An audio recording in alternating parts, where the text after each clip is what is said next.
Giselle, darling, come down for breakfast. I don't want to eat that tasteless omelet. I want cereal with milk. Don't be difficult, my father said. Perhaps he was too strict with me, controlling not only my grades at school but also my diet. He was deeply concerned because I had type 1 diabetes. I vividly remember the day I received the terrifying diagnosis.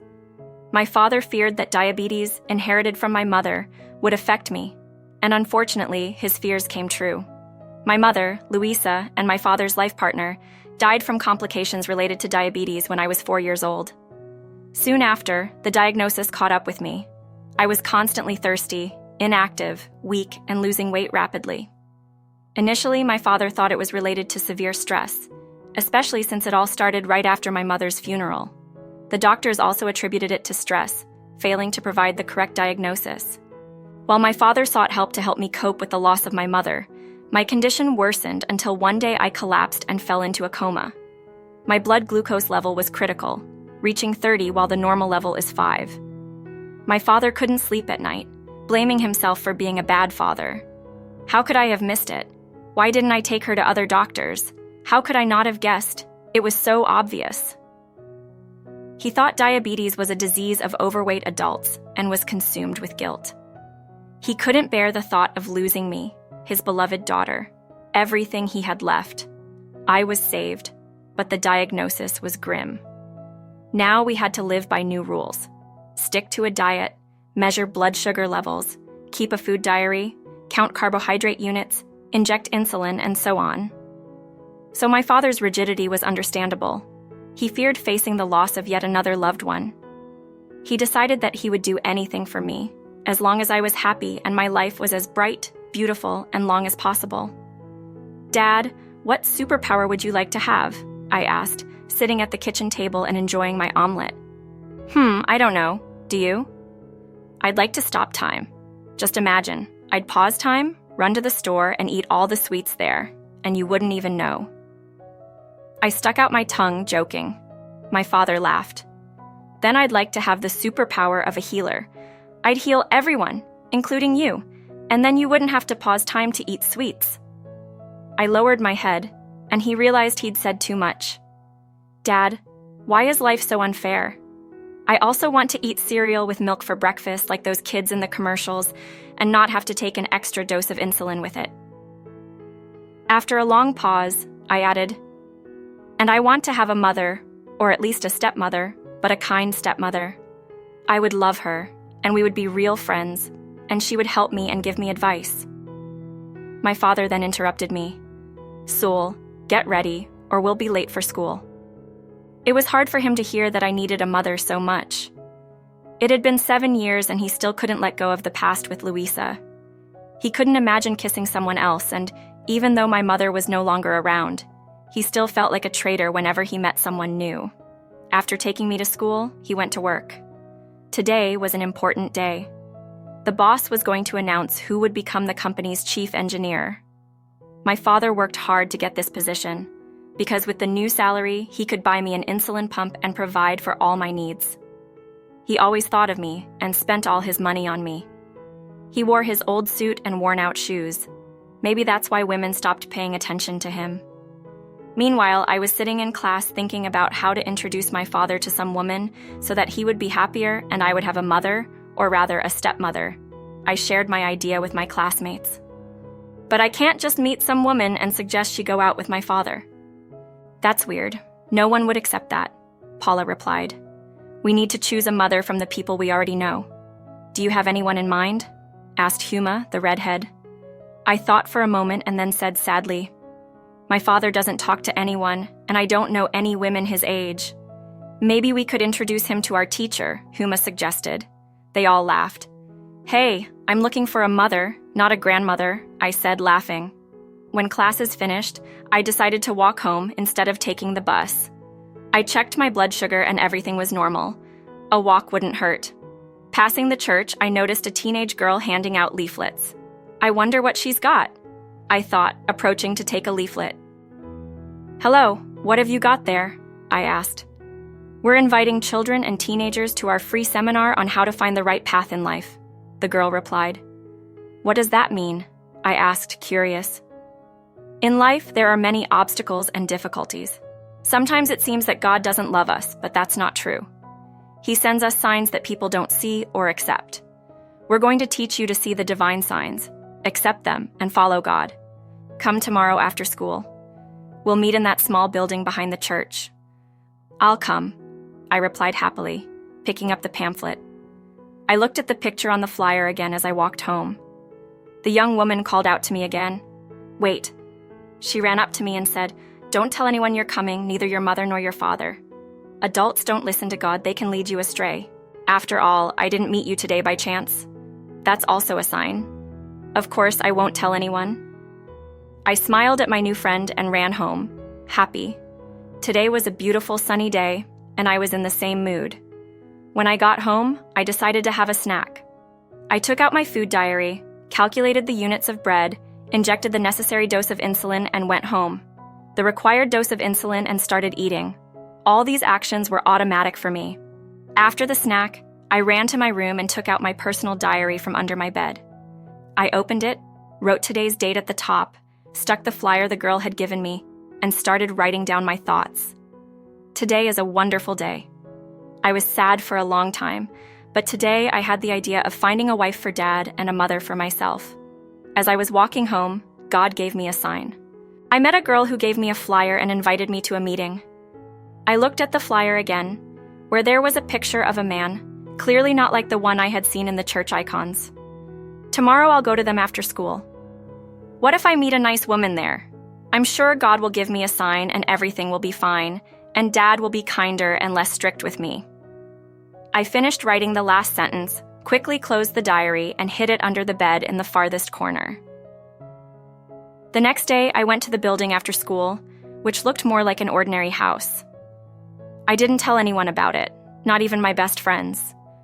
I was afraid they might lead me astray. I liked this enigma, this secrecy, feeling part of something secret. When I entered, I was surprised. There were only 4 adults, and the rest were children or teenagers. The main man was called Teodoro, the same as the one on the flyer. There were lots of chairs in a small room, each with a piece of paper and a pencil. "What's your name?" One of the 4 adults approached me. "Is this your first time here?" "My name is Giselle," I replied modestly. "Yes, it's my first time. Don't worry. We'll tell you everything and show you around. You'll like it. We play and communicate here, and most importantly, we listen to Papa Theodore. God himself sent him to us, and through him he gives us signs. Believe me, your life will improve if you listen to Papa Teodoro." "Why, Papa?" I asked, puzzled. "Because we're his children. You'll understand everything later. Papa Teodoro will start his speech in 5 minutes. Have a seat anywhere available." I sat down and picked up the piece of paper and pencil on the chair. After a while, a man in his 40s with long black hair entered the room. "Papa Teodoro," I murmured. The man greeted the children and turned to me. "Giselle, this is your first time with us, isn't it?" I nodded shyly. "Actually, I've been waiting for you. I knew you'd come. I saw you in my dream. I know you're kind and compassionate. I know everything about you. Let me tell you about us, about our family. For many years, I lived in darkness, like a blind man, without seeing the true light. My eyes were closed to the truth, and I wandered in the darkness of despair. But in one moment, my life underwent a metamorphosis. That moment became decisive for me, because I realized that my blindness was not only physical, but also spiritual. When I humbly turned to God, when my soul appealed to the higher power with sincere prayers, miracles began to happen. God sent me signs that revealed the truth and illuminated my path. I began to see things that had previously been inaccessible to me, not only with my physical eyes, but also with my spiritual sight. My brothers and sisters, I have seen miracles in every little detail of this world. I have seen the power that accomplishes the impossible and the love that warms our hearts in the darkest moments. And today, I stand before you proclaiming this truth because each and every one of you is capable of this miracle. Let this moment be your awakening, your realization of the true power and love that resides within us and around us. Let your hearts be open to receive God's signs, which will truly illuminate your path and fill your life with meaning and grace. By appealing to God with a pure heart and an open mind, we can find the light that shines brighter than any sun and leads us to the highest good. Let's walk this path together, guided by faith, hope, and love. Glory be to God for His mercy and wonders. The children, as if on command, began to draw something with their pencils on the piece of paper. A woman turned to me. Giselle, after Father Theodore's words, you can draw anything that comes into your mind. You can write about your wishes or thank the world around you. Will I give the paper back to you later? I asked softly. Not at all. You keep it. Every day after the sacred words, we draw and write because at that moment, God sends us signs. And what comes to your mind, what you draw, are God's signs. That's how He guides you to the true path. I thought for a moment, and looking at the paper, I wrote down just 2 words. When I got home, I didn't feel well. My sugar levels had risen. I needed to eat and inject the necessary dose of insulin. Fortunately, my father hadn't arrived home from work yet. Otherwise, he would have immediately noticed my condition and started bombarding me with questions. After finishing my meal, I heard my father's car coming home. Just in time, I thought. Giselle, I have a surprise for you. My father greeted me cheerfully at the door. An insulin pump, he exclaimed excitedly. I couldn't believe it. I'd been dreaming about it ever since the doctor told me about this device. But I knew my father couldn't afford such an expensive purchase. Today my dreams have come true. What a wonderful day. With those words, I jumped into my father's arms. He was happy, but a sad thought crossed his mind again. What do girls her age dream of winning? A bicycle, a pretty dress, or an electric guitar? My Giselle dreamed of an insulin pump. At the same time, I was in complete euphoria. All night, my father taught me how to use the new device. We adjusted the settings together. Before bed, I took my personal diary out from under the bed and made a new entry. Now I know that all my wishes will come true. I took the piece of paper out of my school bag, on which were written just 2 words, insulin pump, and stuck it in my diary. At that moment, I decided that I would go to the small building near the church every day after school. With these thoughts, I went to sleep. My father, although everything was going well, couldn't fall asleep. He couldn't shake off a strange feeling of restlessness. Perhaps he was just anxious about his new position. He got out of bed and went to the window. It was raining in torrents outside. The drops drummed on the roof, and this sound calmed him down. Suddenly, he saw a little girl. Strange to be outside in a downpour without an umbrella, he thought. She first walked off in one direction, then came back. The girl shook her head and tried to read the street sign. My father realized that she was lost. Without hesitation, he quickly put on a shirt and pants, grabbed an umbrella, and went out into the street. "Can I help you?" he asked. "Oh my God, I'm lost and my phone is dead. I can't get a cab." "I don't even know where to go," replied the girl, with a tone of helplessness. "Yes, cabs are rare around here. Let's go under the awning. I'll call a cab for you. Thank you very much." The girl gave him her address. My father was surprised. "This is on the other side of town. How did you end up here?" "It's a long story. Let me tell it another time." "Another hour?" my father asked, surprised. The girl laughed. "My name is Paulina, and yours?" "I'm Eugenio. Nice to meet you, Paulina, and I'm really grateful for your help." Paulina smiled. "Don't mention it." My father replied, feeling a pleasant warmth inside from that unexpected encounter. "How long have you lived in this city?" "Not long. I came here briefly to work. I live in the area where you called the cab. I hope you have time to get to know the city better," said my father, sensing that the strange feeling of unease that had previously plagued him was gradually giving way to something else. "It would be wonderful if you could help me with that," Paulina replied, smiling. Their conversation was interrupted by the sound of an approaching engine. A cab pulled up in front of them. "Here's your cab," said my father. Paulina smiled gratefully and got into the car. As she said goodbye, she added, "Until we meet again, Eugenio." Her words sounded like a promise, and he felt that this meeting would change many things in his life. The strange feeling of unease gradually dissipated, giving way to something new and exciting. "Wait, leave me your number." "Let's call and arrange a meeting," said my father, surprised at his own behavior. Since Luisa's death, he hadn't looked at other women, and now he didn't want to let his new acquaintance go. But she left, leaving him her phone number. Going into the house, the feeling of unease disappeared, and he, wrapped in a thin blanket, fell asleep. Over the next month, my father experienced an internal conflict. On the one hand, he felt alive again, full of hope and the possibility of love.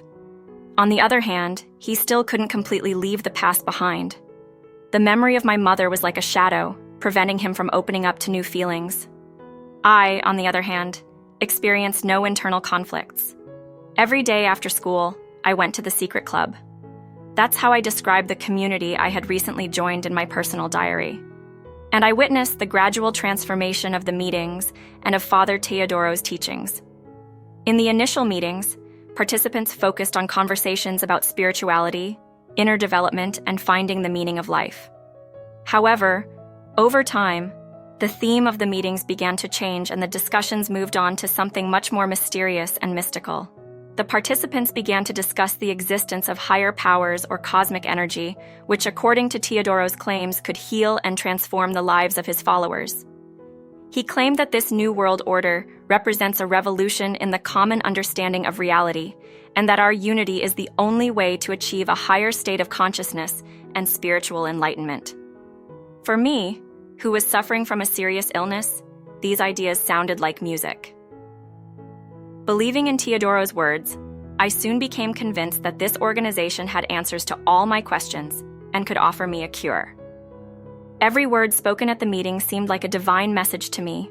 I absorbed every teaching, every promise, believing that there I would find what I had been looking for so long. Children, my radiant children, Father Teodoro concluded his speech.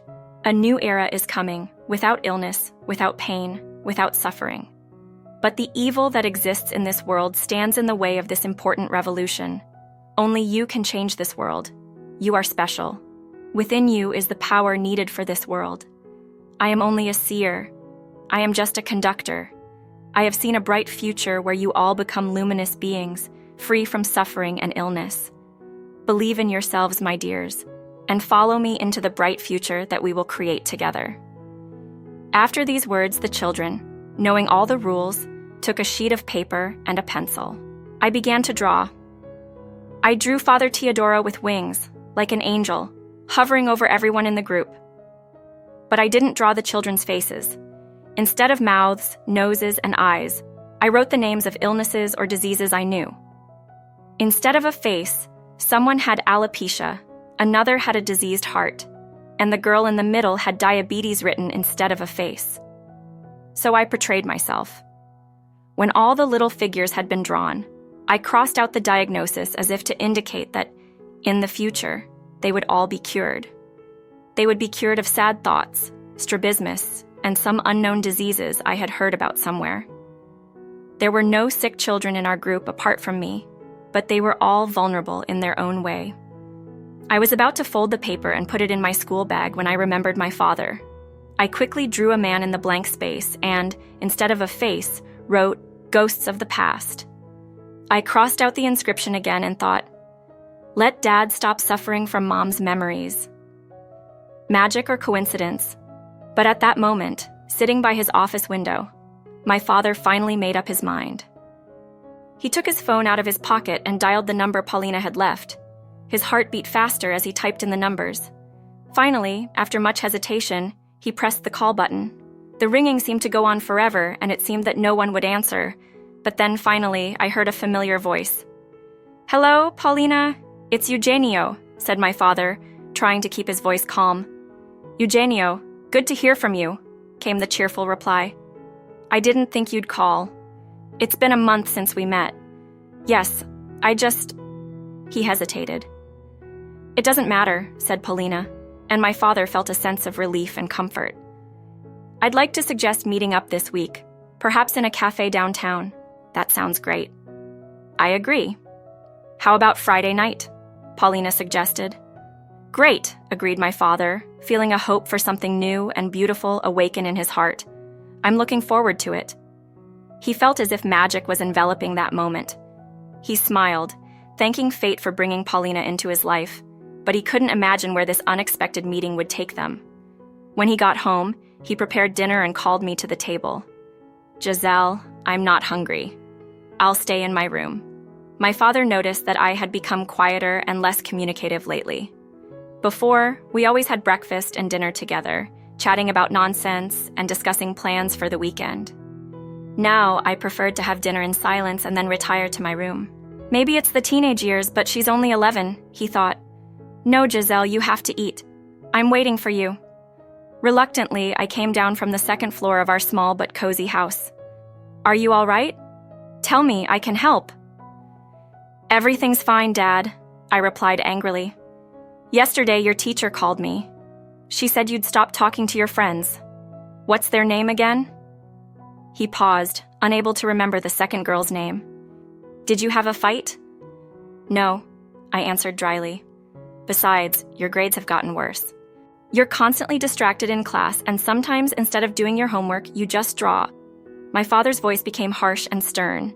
He tried to control himself and not raise his voice at me, but the whole situation and my withdrawal irritated and even frightened him. "Your teacher gave me this drawing. What are these strange symbols you're drawing?" I looked at the piece of paper that represented the symbolism of a secret society, a sun inside a triangle. I reached out to take the paper, and the sleeve of my blouse rode up, revealing my wrist. "What's that?" My father grabbed my hand. "Why did you draw that? What does it mean?" On my wrist was the same symbol, the sun inside a triangle.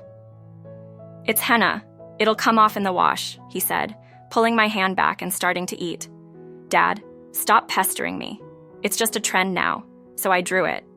And on paper, it's just a sketch. I'm not going to draw on my skin something I haven't tested on paper before. I was a smart girl. I understood that if I didn't lie to my father now, it could lead to more questions and problems." I looked at him with a convincing gaze, hoping that he would believe my lie. My father, not entirely convinced, decided to take my word for it. He felt insecure, not knowing what was happening to me, but he didn't want to scare me or make the situation more tense. "All right," he finally said, "but please be more careful. I just want to know that you're okay." I didn't react to his words. To lighten the mood, he decided to tell me about his plans. "I'm going to be late on Friday. Can you manage without me?" I remained silent. "I'm going to come home after work, change and go on a date," I said enthusiastically, but my reaction surprised him. "Don't worry, Dad, I can manage without you." "What's happening to my daughter?" he thought. A month ago, she was telling me that she wanted me to find a wife, and now she doesn't care. "Giselle, tell me what's bothering you. I can see that something isn't right." Without answering my father's question, I got up from the table and went to my room. He watched me go sadly and started cleaning the dishes in the sink. Friday arrived, the day of the meeting with Paulina. My father woke up with a feeling of lightness and excitement in his heart, but he was still worried about me. After preparing breakfast, he called me to the table. I hoped that this time we could talk. I wanted to restore our old morning conversations, but the new attempt was unsuccessful. "Do you remember we talked about superpowers?" he began. As expected, I didn't answer. "So I'd like to have the gift." "You won't have any gifts. There's so much evil in your soul, but you don't even realize it. You don't see it. You're blind," I interrupted unexpectedly. My father was surprised by my emotional reaction. "What are you talking about, Giselle? Everything that happens around you is bad. Mom died. I'm sick. God is punishing you so that you suffer. But somehow others end up being the martyrs. I'm sick because of you. Giselle," my father raised his voice, "I'm going to walk to school." He didn't stop me. He sat in the chair at the table, staring at the half of the oatmeal I hadn't eaten, with a million thoughts and questions in his head. What had happened to my radiant, cheerful Giselle? He was so absorbed in his thoughts and reflections that he had almost forgotten about his meeting with Paulina.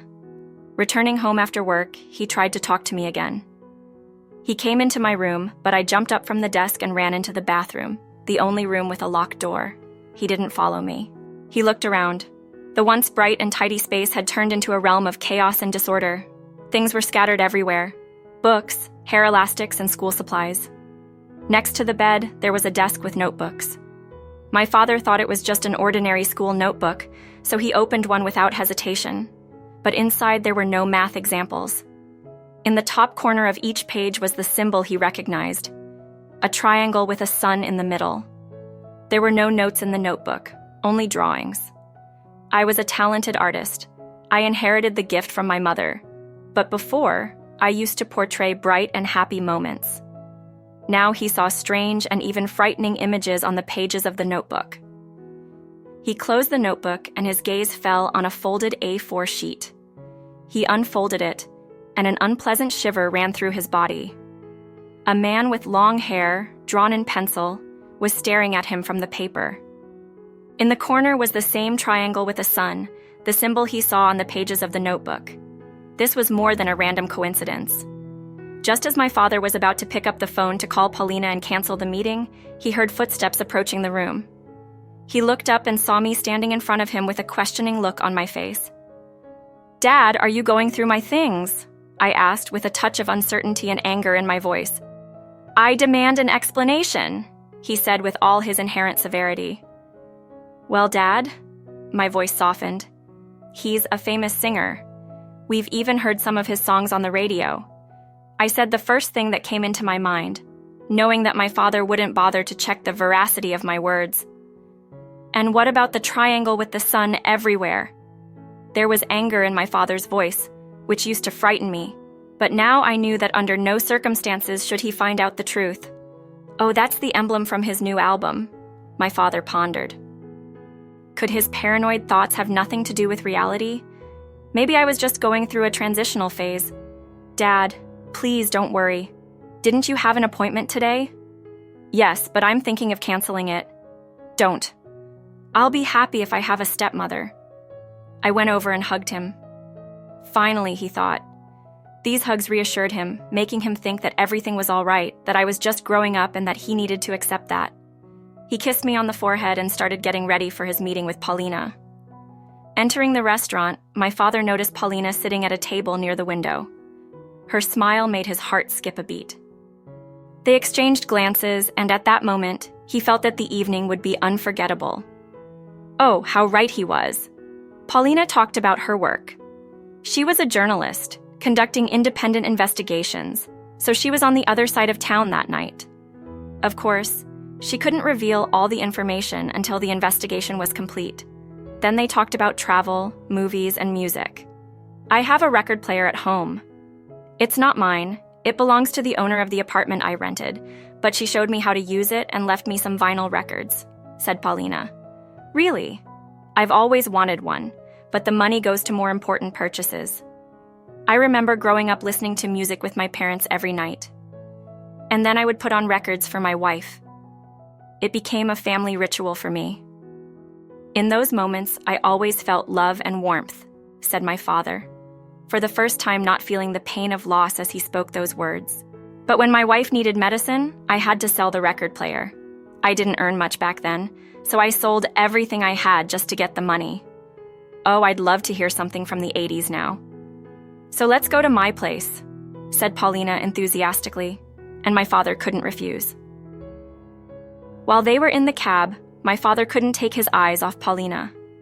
Her appearance couldn't be called model-like, but there was something warm and pleasant about her features, and her smile seemed to light up everything around her. Was he falling in love?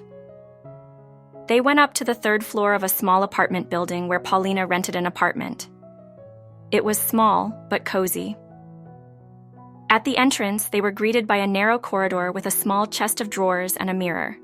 A soft carpet was on the floor, creating a feeling of warmth and comfort. The living room and kitchen were combined into one space, making the apartment seem more spacious and bright. My father's gaze fell on the desk and the corkboard hanging nearby.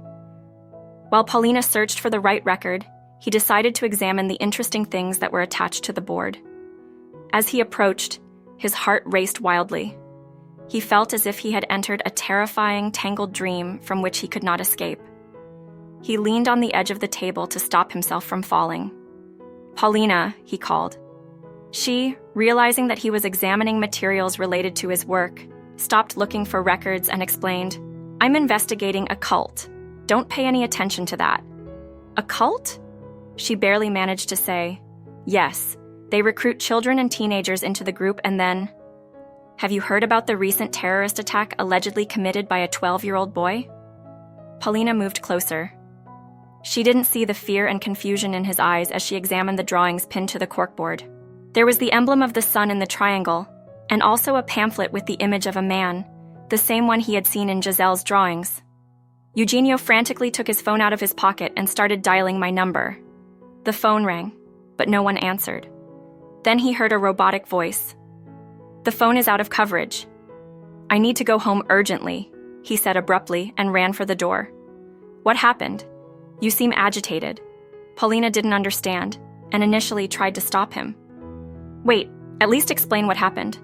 I can't let you go like this. My father had already run out of the apartment. Paulina followed him, just managing to lock the door. She caught up with him as he got into a cab. She managed to jump into the back seat saying, I'm coming with you. They drove to the other side of the city. On the way, he told Paulina about me, about the strange drawings he found in my room and on my hand. He also told her how I became distant and antisocial, stopped communicating with my colleagues and became rude to him. Paulina recognized all these distinctive signs in the children's behavior, exactly how the cult members were beginning to behave, as if copied. I was foolish. Why didn't I bring my laptop? Thought Paulina. I saw Giselle. She has diabetes, right? Paulina asked with concern in her voice. My father replied with a tone of concern in his voice. They both understood the danger I was in at that moment. Don't worry, Teodoro, the sect leader hasn't planned a meeting today. She's probably at home. Paulina tried to reassure my father, but her words didn't comfort him. Dad's heart felt that something was wrong. When they got home, my father got out of the car, forgetting to pay the driver. Paulina left some notes for the driver and said, Keep the change. She ran after my father. Giselle, darling, where are you? His heart was breaking. He looked in every room but couldn't find me anywhere. Overcome by impotence, he fell to the ground and cried. Is that your car parked in front of the house? Paulina asked firmly. I didn't hear an answer. She lifted my father's head and looked into his tear-filled eyes. He nodded. Give me the keys and get in the car, the girl ordered quickly. We can't be long now. My father was impressed by Paulina's assertiveness. She took the keys and started the engine. He got in beside her. I know where she is. Exceeding all speed limits, they arrived at a small building located behind the church. Paulina entered immediately, followed by my father. Maria, what are you doing here? Teodoro was sitting on the floor with a little 11-year-old girl next to him. Giselle! The man ran up to me, but without understanding anything, I tried to push him away. And you! My father turned and punched Theodore. Dad, stop! I started to cry. There's so much evil in you, I whispered. Giselle, did you remove the pump? Where's the insulin? My father ran to the small bag I always carried with me. While he was looking for the insulin to give me an injection, Paulina had already called the police. Maria, what's going on? Teodoro said as soon as he recovered from the blow. My name isn't Maria, and yours isn't Teodoro. Nice to meet you, Alvaro Castro. The police arrived quickly. They arrested Alvaro Castro, founder of extremist groups and sects. During the proceedings, one of the policemen approached Paulina and said, You know we don't have any proof? We'll have to release you again. I have everything, Paulina replied. These drawings and incomprehensible speeches can't be linked to child terrorist acts, said the policeman with a tone of hopelessness in his voice.